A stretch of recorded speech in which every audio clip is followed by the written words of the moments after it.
കഴിഞ്ഞ ഏതാനും വർഷങ്ങളായി ഇന്ത്യയിൽ വലിയ രീതിയിലുള്ള ചർച്ചകൾക്കും വിവാദങ്ങൾക്കും കാരണമായിട്ടുണ്ടായിരുന്ന ഇലക്ട്രൽ ബോണ്ട് സ്കീം ഭരണഘടനാ വിരുദ്ധമാണെന്ന് പ്രഖ്യാപിച്ചിരിക്കുകയാണ് സുപ്രീം കോടതി.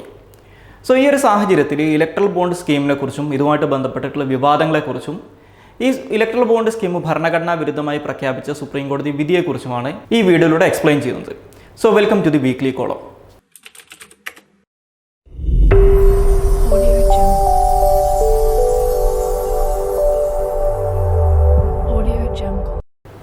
ലോകത്തിലെ ഏറ്റവും വലിയ ജനാധിപത്യ രാജ്യമാണ് നമ്മുടെ ഇന്ത്യ. നമുക്കറിയാം, ഒരു ജനാധിപത്യ രാജ്യത്തെ സംബന്ധിച്ചിടത്തോളം ഏറ്റവും പ്രധാനപ്പെട്ട കാര്യങ്ങളിലൊന്നാണ് കൃത്യമായിട്ടുള്ള ഇടവേളകളിൽ നടക്കുന്ന തിരഞ്ഞെടുപ്പുകൾ എന്ന് പറയുന്നത്. ഈ തിരഞ്ഞെടുപ്പുകൾ കൃത്യമായിട്ടുള്ള ഇടവേളകളിൽ നടക്കുന്നതുകൊണ്ട് മാത്രം നമുക്കൊരു രാജ്യത്തിനെ ജനാധിപത്യ രാജ്യം എന്ന് വിളിക്കാൻ സാധിക്കില്ല. പകരം ഈ തിരഞ്ഞെടുപ്പുകൾ ഫ്രീ ആയിരിക്കണം, അതുപോലെ തന്നെ ഫെയർ ആയിരിക്കണം. പക്ഷെ നമ്മൾ ഇന്ത്യയിലെ തിരഞ്ഞെടുപ്പ് രാഷ്ട്രീയത്തിൻ്റെ ഒരു ചരിത്രം പരിശോധിച്ച് കഴിഞ്ഞാൽ, എസ്പെഷ്യലി 1990-കൾക്ക് ശേഷം ഇന്ത്യയിലെ തിരഞ്ഞെടുപ്പ് രാഷ്ട്രീയത്തിനകത്ത് പണത്തിൻ്റെ സ്വാധീനം വലിയ രീതിയിൽ വർദ്ധിച്ചു വരുന്നതായിട്ട് നമുക്ക് കാണാൻ സാധിക്കും. അതായത് ആവശ്യത്തിന് പണമില്ലാത്ത ഒരു രാഷ്ട്രീയ പാർട്ടിക്കോ ഒരു സ്ഥാനാർത്ഥിക്കോ അവരെത്ര നല്ല ഐഡിയോളജി ആണെങ്കിലും അല്ലെങ്കിൽ എത്ര നല്ല കാര്യങ്ങളാണ് മുന്നോട്ട് വെക്കുന്നതെങ്കിലും അവർക്ക് തിരഞ്ഞെടുപ്പിൽ മത്സരിച്ച് വിജയിക്കാൻ പറ്റാത്തൊരു സാഹചര്യം ഇന്ത്യയിൽ വന്നിട്ടുണ്ട്. ഇതിനൊരു ഉദാഹരണമായിട്ട് നമ്മൾ 2019 ലോക്സഭാ തിരഞ്ഞെടുപ്പ് എടുത്തു കഴിഞ്ഞാൽ അസോസിയേഷൻ ഫോർ ഡെമോക്രാറ്റിക് റിഫോംസ് എന്ന് പറയുന്ന സംഘടനയുടെ കണക്കുകൾ അനുസരിച്ച് 2019 ലോക്സഭാ തിരഞ്ഞെടുപ്പിനകത്ത് ഇന്ത്യയിലെ രാഷ്ട്രീയ പാർട്ടികളും അതുപോലെ സ്ഥാനാർത്ഥികളും ചേർന്ന് തിരഞ്ഞെടുപ്പ് ആവശ്യങ്ങൾക്ക് വേണ്ടി ചെലവഴിച്ചിട്ടുള്ളത് ഏകദേശം 60,000 കോടി രൂപയാണെന്നാണ് പറയപ്പെടുന്നത്. ഇത് ഇലക്ഷൻ കമ്മീഷൻ ഓഫ് ഇന്ത്യയുടെ മുന്നിലൊക്കെ ഇവർ സമർപ്പിച്ചിട്ടുള്ള കണക്കുകളെക്കാട്ടും വളരെ ഉയർന്നതാണ് ഈ ഒരു തുക എന്ന് പറയുന്നത്. അതുകൊണ്ട് തന്നെ ഞാൻ നേരത്തെ സൂചിപ്പിച്ചതുപോലെ ഇന്ത്യൻ രാഷ്ട്രീയത്തിനകത്ത്, വിശേഷിച്ച് ഇന്ത്യയിലെ തിരഞ്ഞെടുപ്പ് രാഷ്ട്രീയത്തിനകത്ത് വലിയ രീതിയിൽ പണത്തിന് സ്വാധീനം ഉണ്ടെന്ന് മനസ്സിലാക്കുക. സ്വാഭാവികമായിട്ടും ഈ രാഷ്ട്രീയ പാർട്ടികൾക്ക് ഇത്രയധികം പണം എവിടെ നിന്നാണ് കിട്ടുന്നത് എന്നുള്ളൊരു ചോദ്യമുണ്ട്. നമുക്ക് എല്ലാവർക്കും അറിയാവുന്നതുപോലെ തന്നെ രാഷ്ട്രീയ പാർട്ടികളുടെ പ്രധാനപ്പെട്ട വരുമാന സ്രോതസ് എന്ന് പറയുന്നത് അവർക്ക് കിട്ടുന്ന സംഭാവനകളാണ്, അല്ലെങ്കിൽ ഡൊണേഷൻസ് ആണ്. ഈ സംഭാവനകളെയും ഡൊണേഷൻസും സ്വാഭാവികമായിട്ടും ഈ രാഷ്ട്രീയ പാർട്ടികൾക്കകത്ത് ഈ സംഭാവന കൊടുക്കുന്ന ആളുകൾക്ക് ഒരു സ്വാധീനം ഉണ്ടാക്കിയെടുക്കാൻ സാധിക്കുന്ന ഒന്നാണ്. ഇപ്പോൾ ഒരു പെർട്ടിക്കുലർ രാഷ്ട്രീയ പാർട്ടിക്ക് ഒരു വലിയൊരു ബിസിനസ്സുകാരൻ കോടിക്കണക്കിന് രൂപ സംഭാവന കൊടുക്കുന്നുണ്ടെങ്കിൽ സ്വാഭാവികമായിട്ടും അയാൾ തിരിച്ചെന്തെങ്കിലും പ്രതീക്ഷിച്ചിട്ടായിരിക്കും ഇത് കൊടുക്കുന്നത്. അതായത് ഇവർ അധികാരത്തിൽ വന്നാൽ, അല്ലെങ്കിൽ ഇന്നയാൾ ജയിച്ചു വന്നു കഴിഞ്ഞാൽ ഇയാളുടെ ചില ആവശ്യങ്ങളൊക്കെ നിറവേറ്റാൻ ഇവരെ സഹായിക്കും എന്നുള്ളൊരു പ്രതീക്ഷയുടെ പുറത്താണ് ഈ പരസ്പര ധാരണയോട് കൂടിയിട്ടുള്ള ഈ അറേഞ്ച്മെൻറ്റ് മുന്നോട്ട് പോകുന്നത്.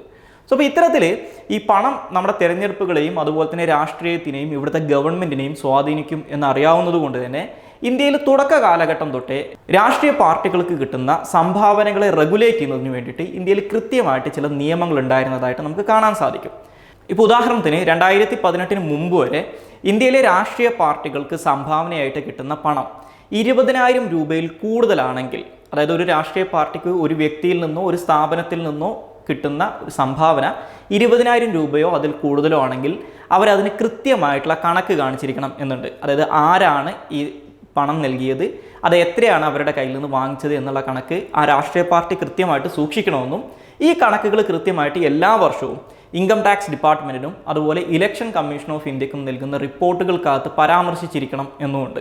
അപ്പോൾ അതുകൊണ്ട് തന്നെ ഒരു രാഷ്ട്രീയ പാർട്ടിക്ക് ഏതൊക്കെ വ്യക്തികളാണ് അല്ലെങ്കിൽ ഏതൊക്കെ സ്ഥാപനങ്ങളാണ് വലിയ രീതിയിലുള്ള സംഭാവനകൾ നൽകുന്നത് എന്ന് സാധാരണക്കാരായിട്ടുള്ള ജനങ്ങൾക്ക് ഇതിലൂടെ മനസ്സിലാക്കാൻ സാധിക്കും. അതായത് ഓരോ രാഷ്ട്രീയ പാർട്ടിനെയും ഏത് തരത്തിലുള്ള ആളുകളാണ് ഇൻഫ്ലുവൻസ് ചെയ്യുന്നത്, അല്ലെങ്കിൽ ഏത് തരത്തിലുള്ള ആളുകളുടെ കയ്യിൽ നിന്നാണ് ഇവർ ഫണ്ടിങ് സ്വീകരിക്കുന്നതെന്ന് നമുക്ക് മനസ്സിലാക്കാൻ സാധിക്കും. ഇത് ഇലക്ഷൻ ഫണ്ടിങ്ങിനകത്ത് അല്ലെങ്കിൽ ഇവിടുത്തെ രാഷ്ട്രീയ പാർട്ടികളുടെ ഫണ്ടിങ്ങിനകത്ത് ഒരു സുതാര്യത കൊണ്ടുവരാൻ സഹായിക്കുന്ന ഒന്നായിരുന്നു ഈ കാര്യങ്ങളെന്ന് പറയുന്നത്. പക്ഷേ ഞാൻ നേരത്തെ സൂചിപ്പിച്ചു, 20,000 രൂപയിൽ കൂടുതൽ സംഭാവനകൾ സ്വീകരിക്കുന്ന സമയത്ത് മാത്രമാണ് ഇത്തരത്തിൽ ഈ ഡോണർ ആരാണെന്ന്, അല്ലെങ്കിൽ ആരുടെ കയ്യിൽ നിന്നാണ് ഈ പണം സ്വീകരിച്ചത് എന്നുള്ള കണക്കുകൾ കൃത്യമായിട്ട് അവർ തിരഞ്ഞെടുപ്പ് കമ്മീഷനെയും അതുപോലെ ഇൻകം ടാക്സ് ഡിപ്പാർട്ട്മെൻറ്റിനെയും ബോധിപ്പിക്കേണ്ടത്. പക്ഷേ 20,000 രൂപയിൽ താഴെ കിട്ടുന്ന സംഭാവനകൾ ഇവരൊരിക്കലും ആ സംഭാവന കിട്ടിയതായിട്ട് കാണിക്കണം എന്നല്ലാതെ പകരം ആരുടെ കയ്യിൽ നിന്നാണ് ഈ സംഭാവന സ്വീകരിച്ചത് എന്ന് ഇവർ കണക്കിൽ വെക്കേണ്ട കാര്യമില്ല. ഉദാഹരണത്തിന് ഒരു രാഷ്ട്രീയ പാർട്ടി ഇപ്പോൾ ബക്കറ്റ് വിരിവ് നടത്തി കുറേ പണം അവർക്ക് സംഭാവനയായിട്ട് ലഭിക്കുകയാണെന്ന് വെച്ചു. അപ്പോൾ അതിനകത്ത് 10 രൂപ കൊടുത്തവരുണ്ടാവും, 100 രൂപ കൊടുത്തവരുണ്ടാവും, 5 രൂപ കൊടുത്തവരുണ്ടാവും. അപ്പോൾ ഇവരുടെ ഒന്നും കണക്കുകൾ ആ രാഷ്ട്രീയ പാർട്ടി കൈവശം വെക്കുക എന്ന് പറയുന്നത് അത് പ്രാക്ടിക്കലി പോസിബിൾ അല്ല. അപ്പോൾ അതുകൊണ്ട് തന്നെ അപ് ടു 20,000 വരെ ഇത്തരത്തിലൊരു ലിബർട്ടി ഇന്ത്യയിലെ രാഷ്ട്രീയ പാർട്ടികൾക്ക് ഉണ്ടായിരുന്നു.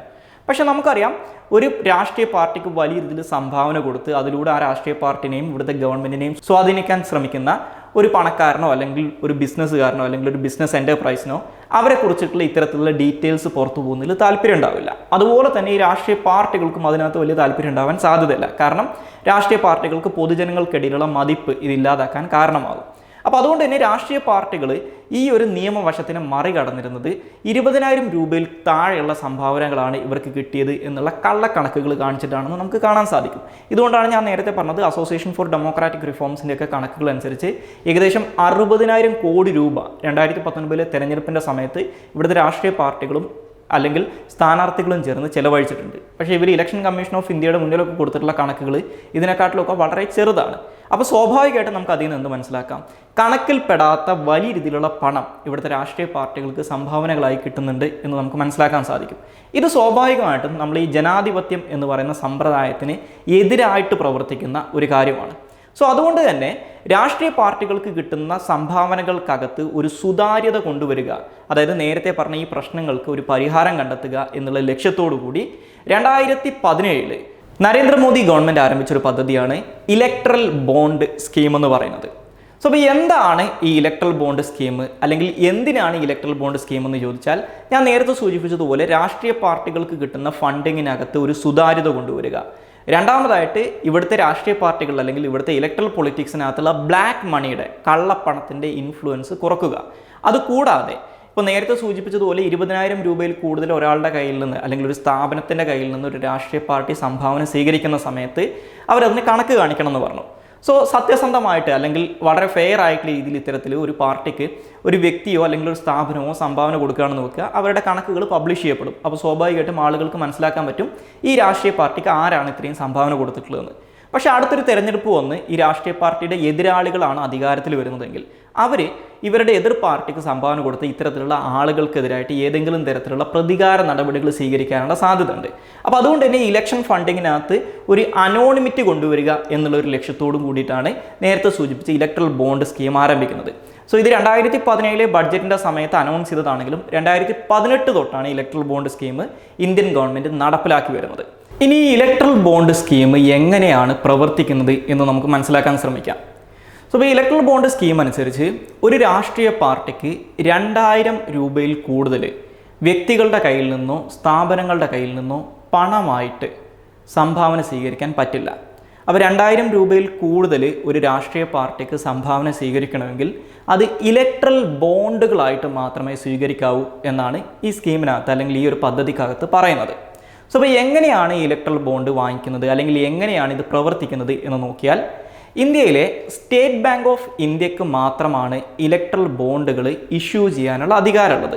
അപ്പോൾ ഇത് എല്ലാ കാലത്തും state bank of India issue ചെയ്തുകൊണ്ടിരിക്കില്ല. പകരം ഒരു വർഷത്തിൽ ജനുവരി, ഏപ്രിൽ, ജൂലൈ, ഒക്ടോബർ എന്നീ മാസങ്ങളിലെ 10 ദിവസങ്ങളിലാണ് ഇവർ ഇലക്ട്രൽ ബോണ്ടുകൾ ഇഷ്യൂ ചെയ്യുന്നുണ്ടാവുക.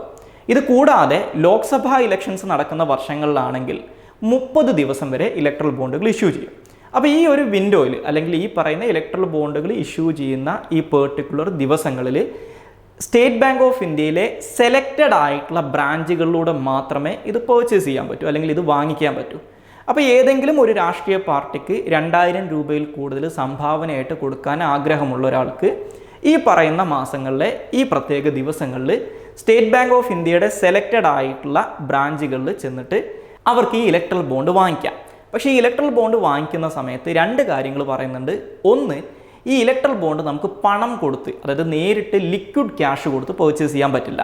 പകരം ഈ ബാങ്കിൽ അക്കൗണ്ടുള്ള KYC നോംസ് പാലിച്ചിട്ടുള്ള, അതായത് നോ യുവർ കസ്റ്റമർ എന്ന് പറയും, കൃത്യമായിട്ടുള്ള ഐഡൻറ്റിറ്റി രേഖകളൊക്കെ കൊടുത്ത് നമ്മുടെ ഐഡൻറ്റിറ്റി കൃത്യമായിട്ട് ബാങ്കിന് ബോധ്യപ്പെടുത്തിയിട്ടുള്ള ഒരാൾക്ക് ചെക്ക് വഴിയോ അല്ലെങ്കിൽ ബാങ്ക് ട്രാൻസ്ഫറിലൂടെയോ മാത്രമേ ഇലക്ട്രൽ ബോണ്ട് വാങ്ങിക്കാൻ പറ്റൂ. അതായത് നമുക്ക് ബാങ്കിൻ്റെ കൗണ്ടറിൽ ചെന്ന് അവിടെ പണം കൊടുത്ത് ഇലക്ട്രൽ ബോണ്ട് വാങ്ങിക്കാൻ പറ്റില്ല എന്നർത്ഥം. രണ്ടാമതായിട്ട് ഈ ഇലക്ട്രൽ ബോണ്ട് കൃത്യമായിട്ടുള്ള ചില ഡിനോമിനേഷൻസിൽ മാത്രമേ അവൈലബിൾ ആയിരിക്കുള്ളൂ. അതായത് 1000 രൂപയോ 1000 രൂപേൻ്റെ മൾട്ടിപ്പിൾസോ ആയിട്ട് മാത്രമേ ഇലക്ട്രൽ ബോണ്ട് വാങ്ങിക്കാൻ പറ്റൂ. അങ്ങനെ 1000, 10,000, 1 ലക്ഷം, 10 ലക്ഷം മുതൽ 1 കോടി രൂപയുടെ വരെ ഇലക്ട്രൽ ബോണ്ടുകൾ വാങ്ങിക്കാൻ പറ്റും. സോ ഇപ്പോൾ ഇത്തരത്തിൽ നേരത്തെ പറഞ്ഞിട്ടുള്ള കണ്ടീഷൻസ് അനുസരിച്ച് ഒരാളൊരു ഇലക്ട്രൽ ബോണ്ട് വാങ്ങിച്ചാൽ ഈ ഇലക്ട്രൽ ബോണ്ട് ഒരു ബെയറർ ഇൻസ്ട്രുമെൻ്റ് ആയിട്ടാണ് അയാൾക്ക് കിട്ടുക. ബെയറർ ഇൻസ്ട്രുമെൻ്റ് എന്ന് പറഞ്ഞു കഴിഞ്ഞാൽ ഈ ഇലക്ട്രൽ ബോണ്ടിനകത്ത് ആരാണ് ഈ ഇലക്ട്രൽ ബോണ്ട് വാങ്ങിച്ചത് എന്നുള്ള വിശദാംശങ്ങൾ ഉണ്ടാവില്ല. അപ്പം ഞാൻ ഒരു 10,000 രൂപയ്ക്ക് ഇലക്ട്രൽ ബോണ്ട് വാങ്ങിച്ചു കഴിഞ്ഞാൽ എൻ്റെ പേരോ വിവരമോ ഒന്നും തന്നെ ഇലക്ട്രൽ ബോണ്ടിനകത്തുണ്ടാവില്ല. സോ അപ്പോൾ ആരാണോ ഇലക്ട്രൽ ബോണ്ട് കൈവശം വെക്കുന്നത് അത് അയാളുടെ ആണ് എന്നുള്ള രീതിയിലാണ് ഒരു ബെയറർ ഇൻസ്ട്രുമെൻ്റ് വർക്ക് ചെയ്യുന്നത്.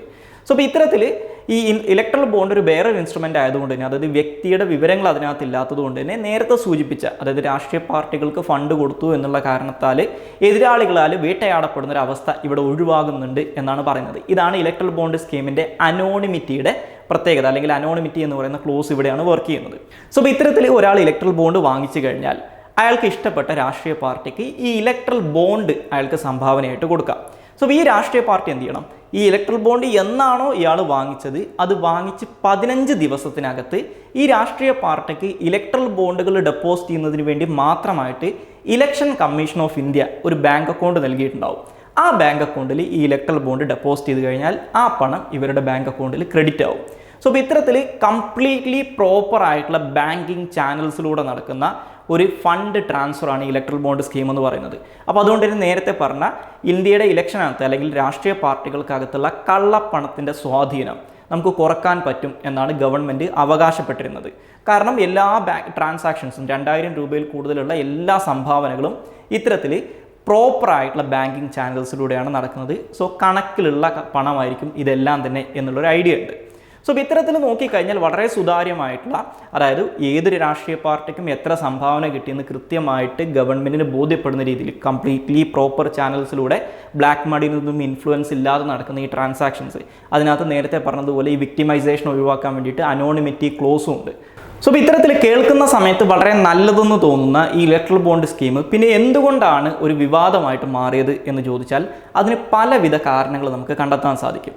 അതിൽ ഒന്നാമത്തെ കാരണം എന്ന് പറയുന്നത് ഇന്ത്യയിലെ നിലവിലുള്ള ഒരുപാട് നിയമങ്ങളെ ഭേദഗതി ചെയ്തിട്ടാണ് ഈ ഇലക്ട്രൽ ബോണ്ട് സ്കീം ഇന്ത്യയിൽ നടപ്പിലാക്കുന്നത്. ഇപ്പോൾ ഉദാഹരണത്തിന് ഈ ഇലക്ട്രൽ ബോണ്ട് സ്കീം നടപ്പിലാക്കുന്നതിന് വേണ്ടിയിട്ട് ഇന്ത്യയിലെ ഇൻകം ടാക്സ് ആക്ട്, അതുപോലെ തന്നെ ഇന്ത്യയിലെ രാഷ്ട്രീയ പാർട്ടികളുമായിട്ട് ബന്ധപ്പെട്ടിട്ടുള്ള റെപ്രസെൻറ്റേഷൻ ഓഫ് പീപ്പിൾസ് ആക്ട്, അതുപോലെ തന്നെ ഇന്ത്യയിലെ കമ്പനികളുമായിട്ട് ബന്ധപ്പെട്ടിട്ടുള്ള 2013 കമ്പനീസ് ആക്ട്, വിദേശ രാജ്യങ്ങളിൽ നിന്ന് സംഭാവനകൾ സ്വീകരിക്കുന്നതിന് റെഗുലേറ്റ് ചെയ്യുന്ന ഫോറിൻ കോൺട്രിബ്യൂഷൻ റെഗുലേഷൻസ് ആക്ട്, അതുപോലെ തന്നെ റിസർവ് ബാങ്ക് ഓഫ് ഇന്ത്യയുമായിട്ട് ബന്ധപ്പെട്ടിട്ടുള്ള RBI ആക്ട് എന്നീ 5 നിയമങ്ങൾക്കകത്ത് ഭേദഗതി വരുത്തിയിട്ടാണ് ഈ ഇലക്ട്രൽ ബോണ്ട് സ്കീം ഇവിടെ നടപ്പിലാക്കിയിട്ടുള്ളത്. അപ്പോൾ ഇത്രയധികം നിയമങ്ങളെ ഭേദഗതി ചെയ്തിട്ട് ഇത് നടപ്പിലാക്കുന്ന സമയത്ത് സ്വാഭാവികമായിട്ടും ഇത് പാർലമെൻറ്റിൽ വലിയ രീതിയിലുള്ള ചർച്ചകൾക്ക് കാരണമാകും. പക്ഷേ 2017 ബഡ്ജറ്റിൻ്റെ സമയത്ത് ഈ ഇലക്ട്രൽ ബോണ്ട് സ്കീം നിയമപരമായിട്ട് ഗവൺമെൻറ് മാറ്റുന്നത് ഒരു മണി ബില്ലായിട്ട് ഇതിനെ അവതരിപ്പിച്ചുകൊണ്ടാണ്. അപ്പോൾ എന്താണ് ഒരു മണി ബില്ലെന്ന് ചോദിച്ചാൽ ഇന്ത്യൻ ഭരണഘടനയുടെ ആർട്ടിക്കിൾ 110 ഡിഫൈൻ ചെയ്തിട്ടുള്ളൊരു ബില്ലാണ് മണി ബില്ല്. അപ്പോൾ ഇതിൻ്റെ പ്രത്യേകത എന്താണെന്ന് വെച്ച് കഴിഞ്ഞാൽ ഏറ്റവും ചുരുക്കി പറഞ്ഞു കഴിഞ്ഞാൽ ഇന്ത്യയിലെ ഗവൺമെൻറ്റിൻ്റെ ഫിനാൻസുമായിട്ട് ബന്ധപ്പെട്ട്, അതായത് ഗവൺമെൻറ്റിൻ്റെ പണമിടപാടുകളുമായിട്ട് ബന്ധപ്പെട്ടിട്ടുള്ള കാര്യങ്ങളാണ് ഒരു മണി ബില്ല് ആയിട്ട് വരുന്നത്. അപ്പോൾ അതുകൊണ്ട് തന്നെ മണി ബില്ല് ജനങ്ങളുടെ പണവുമായിട്ട് ബന്ധപ്പെട്ടിട്ടുള്ള ഒരു കാര്യമായതുകൊണ്ട് തന്നെ ഇന്ത്യൻ പാർലമെൻറ്റിൽ ജനങ്ങളെ റെപ്രസെൻറ്റ് ചെയ്യുന്ന ബോഡിയായിട്ടുള്ള ലോക്സഭയാണ് ഒരു മണി ബില്ല് പാസ്സാക്കേണ്ടത്. രാജ്യസഭയ്ക്ക് മണി ബില്ല് പാസ്സാക്കുന്ന കാര്യത്തിൽ പ്രത്യേകിച്ച് റോളൊന്നുമില്ല. അതായത് രാജ്യസഭയുടെ കയ്യിൽ ലോക്സഭ പാസ്സാക്കി കഴിഞ്ഞാൽ മണി ബില്ല് രാജ്യസഭയിലേക്ക് വന്നു കഴിഞ്ഞാൽ 14 ദിവസത്തിനകത്ത് രാജ്യസഭ ബില്ല് തിരിച്ചേൽപ്പിച്ചിരിക്കണം.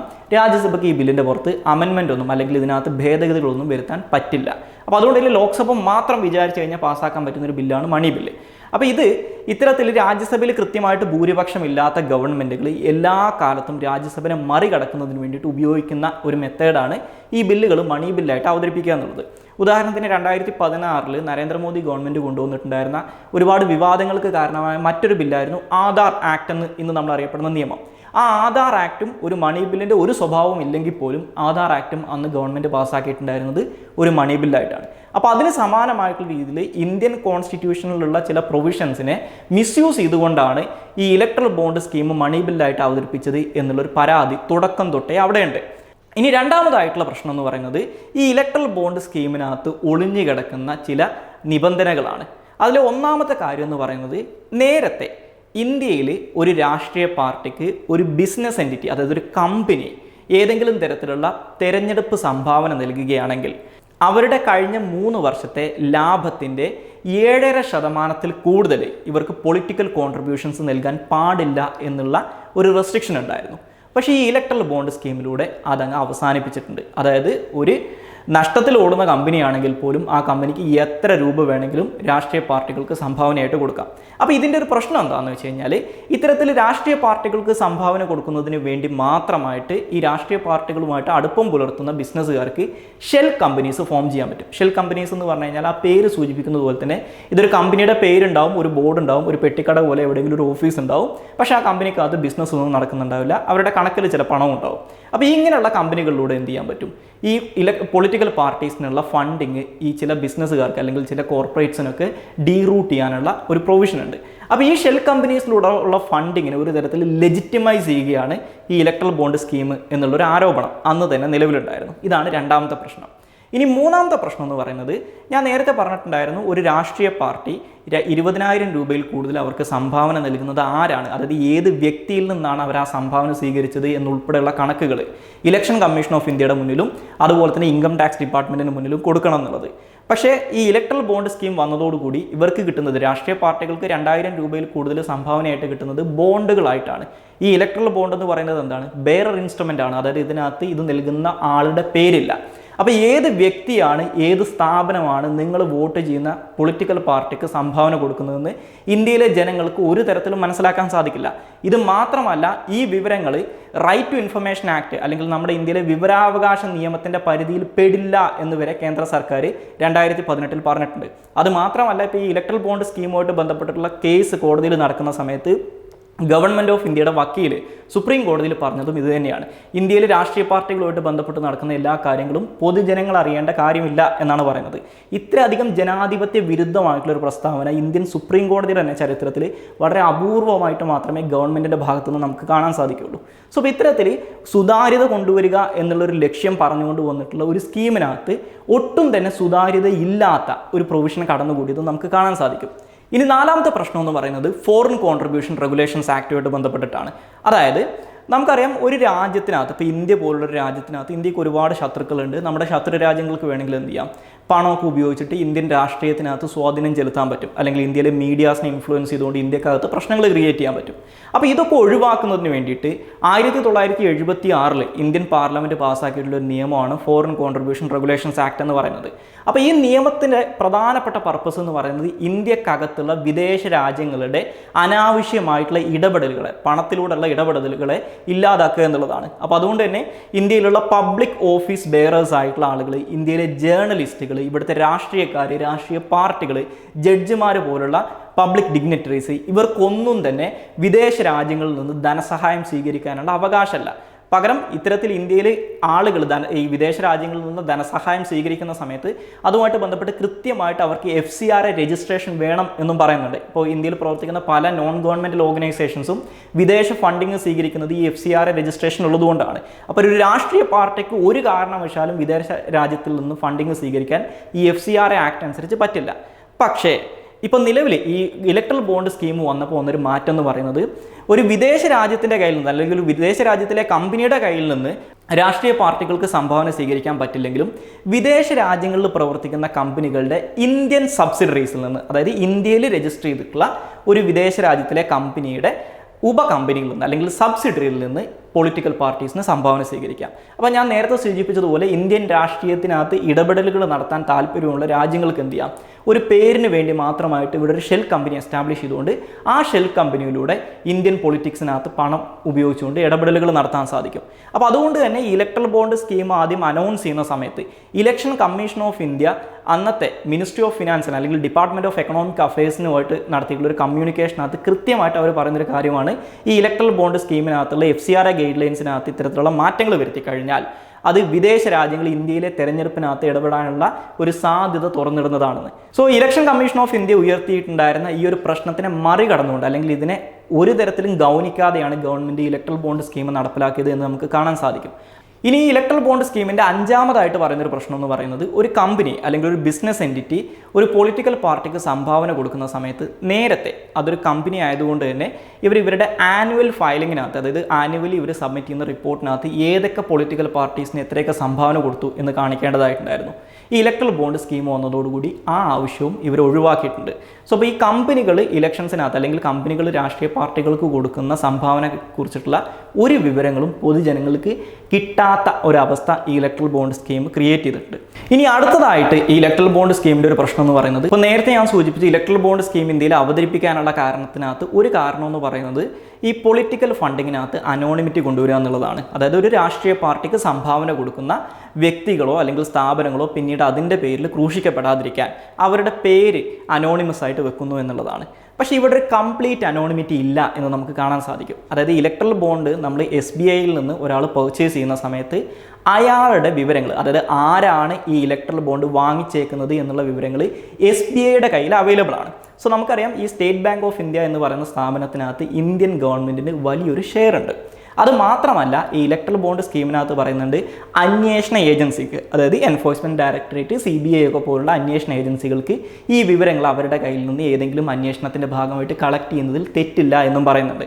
അതായത് ഇന്ത്യയിലെ ഗവൺമെൻറ്റിന്, അതായത് ഇവിടുത്തെ ഇന്ത്യ എന്ന് പറയുന്ന രാജ്യം ഭരിക്കുന്ന പൊളിറ്റിക്കൽ പാർട്ടിക്ക് അല്ലെങ്കിൽ ആ ഗവൺമെൻറ്റിന് ഈ ഇലക്ട്രൽ ബോണ്ടുകൾ ആരാണ് വാങ്ങിച്ചത് എന്നുള്ള കൃത്യമായിട്ടുള്ള വിവരങ്ങൾ കിട്ടാനുള്ള ഒരു ലൂപ്പ് ഹോള് ഇതിനകത്ത് ഇട്ട് വെച്ചിട്ടാണ് ഈ ഇലക്ട്രൽ ബോണ്ട് സ്കീം ഇവർ ആരംഭിച്ചിട്ടുള്ളത്. അപ്പോൾ സ്വാഭാവികമായിട്ടും ഇതിൻ്റെ പേരിലുള്ള വിക്ടിമൈസേഷൻ ഇല്ലാതാവും എന്ന് നമുക്ക് ഒരിക്കലും പറയാൻ സാധിക്കില്ല. അപ്പോൾ അതുകൊണ്ട് തന്നെയാണ് ഈ സുപ്രീം കോടതി വിധിക്കാത്ത സുപ്രീം കോടതി പറയുന്നൊരു കാര്യമാണ് ഇലക്ട്രൽ ബോണ്ട് സ്കീമിൻ്റെ ഏറ്റവും വലിയ ബെനിഫിഷ്യറീസ്, ഇത് കാരണം ഏറ്റവും അധികം നേട്ടം ഉണ്ടായിട്ടുള്ളത് ഇവിടെ ഭരിക്കുന്ന പാർട്ടികൾക്കാണ്. അതായത് സെൻട്രൽ ഗവൺമെൻറ്റിലും സ്റ്റേറ്റ് ഗവൺമെൻറ്റിലും ഭരണത്തിലിരിക്കുന്ന പാർട്ടികൾക്കാണെന്നാണ് പറയുന്നത്. ഉദാഹരണത്തിന് ഇലക്ട്രൽ ബോണ്ട് സ്കീം അവതരിപ്പിച്ച, അതായത് അത് നടപ്പിലാക്കിയ ആദ്യത്തെ വർഷം ഇലക്ട്രൽ ബോണ്ട് സ്കീമിലൂടെ കിട്ടിയിട്ടുള്ള ഫണ്ടിങ്ങിനകത്ത് 95% ഫണ്ടിങ്ങും കിട്ടിയിരിക്കുന്നത് ഇന്ത്യയെ ഭരിക്കുന്ന BJP എന്ന് പറയുന്ന രാഷ്ട്രീയ പാർട്ടിക്ക് മാത്രമാണ്. ഇനി നമ്മൾ ഇത്രയും കാലത്തിനകത്തുള്ള ഓവറോൾ, അതായത് 2018 തൊട്ടിട്ടുള്ള ഇലക്ട്രൽ ബോണ്ട് സ്കീമിൻ്റെ ഭാഗമായിട്ട് ഇലക്ട്രൽ ബോണ്ടുകൾ ഇഷ്യൂ ചെയ്തിട്ടുള്ള മൊത്തം കണക്കുകൾ എടുത്തു നോക്കിക്കഴിഞ്ഞാൽ അതിനകത്ത് ഏകദേശം 60% ഫണ്ടിങ് കിട്ടിയിരിക്കുന്നതും BJP എന്ന് പറയുന്ന ഒരൊറ്റ പാർട്ടിക്കാണെന്ന് നമുക്ക് കാണാൻ സാധിക്കും. സോ ഇപ്പോൾ ഡിസ്പ്രപ്പോർഷനേറ്റ് ആയിട്ട് ഇവിടെയുള്ള റൂളിംഗ് പാർട്ടിക്ക് ഇലക്ട്രൽ ബോണ്ട് സ്കീമിൻ്റെ ബെനിഫിറ്റ് കിട്ടുന്നതായിട്ട് നമുക്ക് കാണാൻ സാധിക്കും. സോ അപ്പോൾ ഈ കാരണങ്ങൾ കൊണ്ടൊക്കെയാണ് ഇലക്ട്രൽ ബോണ്ട് സ്കീം വലിയ രീതിയിൽ ക്രിട്ടിസൈസ് ചെയ്യപ്പെട്ടിട്ടുള്ളത്. അപ്പോൾ ഈ കാരണങ്ങൾ കൊണ്ട് തന്നെയാണ് ഈ ഇലക്ട്രൽ ബോണ്ട് സ്കീം ഭരണഘടനാ വിരുദ്ധമാണെന്ന് പ്രഖ്യാപിക്കണമെന്ന് ആവശ്യപ്പെട്ടുകൊണ്ട് അസോസിയേഷൻ ഫോർ ഡെമോക്രാറ്റിക് റിഫോംസ് എന്ന് പറയുന്ന സംഘടനയും communist party of India Marxist അല്ലെങ്കിൽ CPM എന്ന് പറയുന്ന ഒരു പാർട്ടിയും അതുപോലെ തന്നെ മറ്റൊരു വ്യക്തിയും ചേർന്നുകൊണ്ട് സുപ്രീം കോടതിയിൽ ഇത്തരത്തിലൊരു കേസ് ഫയൽ ചെയ്യുന്നത്. ഇനി ഇലക്ട്രൽ ബോണ്ട് സ്കീമുമായിട്ട് ബന്ധപ്പെട്ടിട്ടുള്ള സുപ്രീം കോടതി വിധിയെ നമ്മൾ പരിശോധിച്ച് കഴിഞ്ഞാൽ നമ്മൾ ആദ്യം തന്നെ മനസ്സിലാക്കേണ്ട ഒരു കാര്യം, ഇലക്ട്രൽ ബോണ്ട് സ്കീമുമായിട്ട് ബന്ധപ്പെട്ട് സുപ്രീം കോടതി പ്രസ്താവിക്കുന്ന ആദ്യത്തെ വിധിയല്ല ഇപ്പോൾ ഇന്നലെ വന്നിട്ടുള്ള വിധി എന്ന് പറയുന്നത്. പകരം 2019 സുപ്രീം കോടതി ഇതേ വിഷയവുമായിട്ട് ബന്ധപ്പെട്ട് ഒരു ഇടക്കാല ഉത്തരവ് പ്രസ്താവിച്ചിട്ടുണ്ടായിരുന്നു. സോ അപ്പോൾ ആ ഇടക്കാല ഉത്തരവിനകത്ത് പറഞ്ഞിട്ടുണ്ടായിരുന്നത് ഇലക്ട്രൽ ബോണ്ടിലൂടെ ഇന്ത്യയിലെ രാഷ്ട്രീയ പാർട്ടികൾക്ക് കിട്ടിയിട്ടുള്ള സംഭാവനകൾ എത്രയാണെന്നുള്ള കണക്കുകൾ അവർ ഇലക്ഷൻ കമ്മീഷൻ ഓഫ് ഇന്ത്യക്ക് കൊടുക്കണമെന്നും ഇലക്ഷൻ കമ്മീഷൻ ഓഫ് ഇന്ത്യ അത് പബ്ലിഷ് ചെയ്യണം എന്നും പറഞ്ഞിട്ടുണ്ട്. സോ ഞാൻ നേരത്തെ സൂചിപ്പിച്ചു, ഇലക്ട്രൽ ബോണ്ട് സ്കീം അവതരിപ്പിക്കുന്ന സമയത്ത് ഗവൺമെൻറ് പറഞ്ഞിട്ടുണ്ടായിരുന്നത് ഇത് റൈറ്റ് ടു ഇൻഫർമേഷൻ ആക്ടിൻ്റെ പരിധിയിൽ പെടില്ല എന്നാണ്. അതുകൊണ്ട് തന്നെ ഇലക്ട്രൽ ബോണ്ടിലൂടെ ഇവിടുത്തെ രാഷ്ട്രീയ പാർട്ടികൾക്ക് കിട്ടിയിരുന്ന സംഭാവനകൾ എത്രയാണെന്ന് ജനങ്ങൾക്ക് മനസ്സിലാക്കാൻ പറ്റാത്തൊരവസ്ഥ ഉണ്ടായിരുന്നു. അത് 2019 ഇടക്കാല ഉത്തരവിലൂടെ സുപ്രീം കോടതി മാറ്റിയിട്ടുണ്ട്. ഇനി 2024 ഇപ്പോൾ ലേറ്റസ്റ്റ് ആയിട്ട് വന്നിട്ടുള്ള വിധിക്കാത്ത അവർ പറയുന്ന പ്രധാനപ്പെട്ട കാര്യങ്ങൾ എന്ന് പറയുന്നത്, ഒന്ന്, ഇന്ത്യയിൽ വിവരാവകാശം, അതായത് റൈറ്റ് ടു ഇൻഫർമേഷൻ എന്ന് പറയുന്നത് ഇന്ത്യൻ ഭരണഘടനയുടെ ആർട്ടിക്കിൾ 19 അനുസരിച്ചിട്ടുള്ള ഒരു ഫണ്ടമെൻ്റൽ റൈറ്റ് ആണ്, അല്ലെങ്കിൽ ഒരു മൗലിക അവകാശമാണെന്ന് സുപ്രീം കോടതി ഇതിന് മുമ്പ് തന്നെ പറഞ്ഞിട്ടുള്ളതാണ്. അപ്പോൾ ഈ ഇലക്ട്രൽ ബോണ്ട് സ്കീമിലൂടെ ഏതൊക്കെ രാഷ്ട്രീയ പാർട്ടികൾക്ക് ആരൊക്കെയാണ് സംഭാവന കൊടുത്തത് എന്നുള്ള വിവരം ജനങ്ങളിൽ നിന്ന് മറച്ചു വെക്കുന്നത് നേരത്തെ ഞാൻ സൂചിപ്പിച്ച ഫ്രീ ആൻഡ് ഫെയർ ആയിട്ടുള്ള ഇലക്ഷൻസ് എന്ന് പറയുന്ന കാര്യത്തിന് എതിരാണെന്നും അതുകൊണ്ട് തന്നെ ഇതിനെക്കുറിച്ചിട്ടുള്ള വിവരങ്ങൾ അറിയാൻ ഇന്ത്യയിലെ ജനങ്ങൾക്ക് അവകാശമുണ്ടെന്നും സുപ്രീം കോടതി പറഞ്ഞിട്ടുണ്ട്. സോ അപ്പോൾ ആ കാരണങ്ങൾ കൊണ്ട് തന്നെ റൈറ്റ് ടു ഇൻഫർമേഷൻ അല്ലെങ്കിൽ വിവരാവകാശം എന്ന് പറയുന്ന മൗലികാവകാശത്തിനെ എതിർക്കുന്നതുകൊണ്ട് അല്ലെങ്കിൽ അതിനെതിരായി പ്രവർത്തിക്കുന്നതുകൊണ്ട് തന്നെ ഈ ഇലക്ട്രൽ ബോണ്ട് സ്കീമുമായിട്ട് ബന്ധപ്പെട്ട് ഇന്ത്യയിലെ കമ്പനീസ് ആക്ടിനകത്തും അതുപോലെ തന്നെ ഇന്ത്യയിലെ റെപ്രസെൻറ്റേഷൻ ഓഫ് പീപ്പിൾസ് ആക്ടിനകത്തും കൊണ്ടുവന്നിട്ടുണ്ടായിരുന്ന ഭേദഗതികൾ ഭരണഘടനാ വിരുദ്ധമാണെന്ന് സുപ്രീം കോടതി പറഞ്ഞിട്ടുണ്ട്. രണ്ടാമതായിട്ട് ഇലക്ട്രൽ ബോണ്ടുകൾ ഇനി മുതൽ ഇഷ്യൂ ചെയ്യാൻ പാടില്ല, അല്ലെങ്കിൽ ഇലക്ട്രൽ ബോണ്ടുകൾ പുറത്തിറക്കുന്നത് നിർത്തണം എന്ന് സ്റ്റേറ്റ് ബാങ്ക് ഓഫ് ഇന്ത്യയോടും ഈ ഉത്തരവിനകത്ത് പറഞ്ഞിട്ടുണ്ട്. മൂന്നാമതായിട്ട് പറയുന്ന കാര്യം, ഈ സ്റ്റേറ്റ് ബാങ്ക് ഓഫ് ഇന്ത്യയുടെ കയ്യിൽ ആരൊക്കെയാണ് ഇലക്ട്രൽ ബോണ്ട് വാങ്ങിച്ചത് എന്നുള്ള ഡാറ്റ ഉണ്ടെന്ന് ഞാൻ പറഞ്ഞു, അത് ജനങ്ങൾക്ക് അറിയാൻ പറ്റില്ല എന്നും പറഞ്ഞു. പക്ഷേ 2019 സുപ്രീം കോടതിയുടെ ഇടക്കാല ഉത്തരവ് മുതൽ ഈ കേസിൻ്റെ വിധി പറയുന്നത് വരെയുള്ള കാലഘട്ടത്തിൽ ആരൊക്കെയാണ് എത്രയൊക്കെ രൂപയുടെയാണ് ഇലക്ട്രൽ ബോണ്ടുകൾ സ്റ്റേറ്റ് ബാങ്ക് ഓഫ് ഇന്ത്യയിൽ നിന്ന് വാങ്ങിച്ചിരിക്കുന്നത് എന്നുള്ളതിൻ്റെ കൃത്യമായിട്ടുള്ള ഡാറ്റ ഈ മാർച്ച് 6 മുമ്പായിട്ട് ഇലക്ഷൻ കമ്മീഷൻ ഓഫ് ഇന്ത്യക്ക് മുന്നിൽ സ്റ്റേറ്റ് ബാങ്ക് ഓഫ് ഇന്ത്യ കൊടുക്കണം എന്ന് സുപ്രീം കോടതി പറഞ്ഞിട്ടുണ്ട്. ആ ഡാറ്റ മാർച്ച് 13 മുമ്പായിട്ട് ഇലക്ഷൻ കമ്മീഷൻ ഓഫ് ഇന്ത്യ അവരുടെ ഔദ്യോഗിക വെബ്സൈറ്റിൽ പരസ്യപ്പെടുത്തണമെന്നും ഈ വിധിയിൽ പറയുന്നുണ്ട്. ഇതിലൂടെ സംഭവിക്കുന്ന ഏറ്റവും പ്രധാനപ്പെട്ട ഒരു മാറ്റം എന്ന് പറയുന്നത്, ഇത്തരത്തിൽ ഇലക്ഷൻ കമ്മീഷൻ ഓഫ് ഇന്ത്യ വിവരങ്ങൾ പബ്ലിഷ് ചെയ്യുന്നത് കൊണ്ട് തന്നെ ഇന്ത്യയിലെ ഏതൊക്കെ പൊളിറ്റിക്കൽ പാർട്ടീസിന് ആരൊക്കെയാണ് ഇലക്ട്രൽ ബോണ്ടിലൂടെ സംഭാവന നൽകിയിട്ടുള്ളത് എന്നുള്ള വിവരം ഇന്ത്യയിലെ പൊതുജനങ്ങൾക്ക് അറിയാൻ സാധിക്കും എന്നുള്ളതാണ്. ഇത്രയും കാര്യങ്ങളാണ് ഇലക്ട്രൽ ബോണ്ട് സ്കീമുമായിട്ട് ബന്ധപ്പെട്ടും അതുമായിട്ട് ബന്ധപ്പെട്ടുള്ള സുപ്രീം കോടതി വിധിയെക്കുറിച്ചും പറയാനുള്ളത്. ഈ ചാനലും ഈ ചാനലിലെ വീഡിയോസും നിങ്ങൾക്ക് ഇഷ്ടപ്പെടുന്നുണ്ടെങ്കിൽ ഈ ചാനൽ സബ്സ്ക്രൈബ് ചെയ്യുക. ഈ വീഡിയോസ് മറ്റുള്ളവർ കാണുന്നത് നല്ലതാണെന്ന് തോന്നുന്നുണ്ടെങ്കിൽ ഈ വീഡിയോസ് ഷെയർ ചെയ്യുക. Thank you all.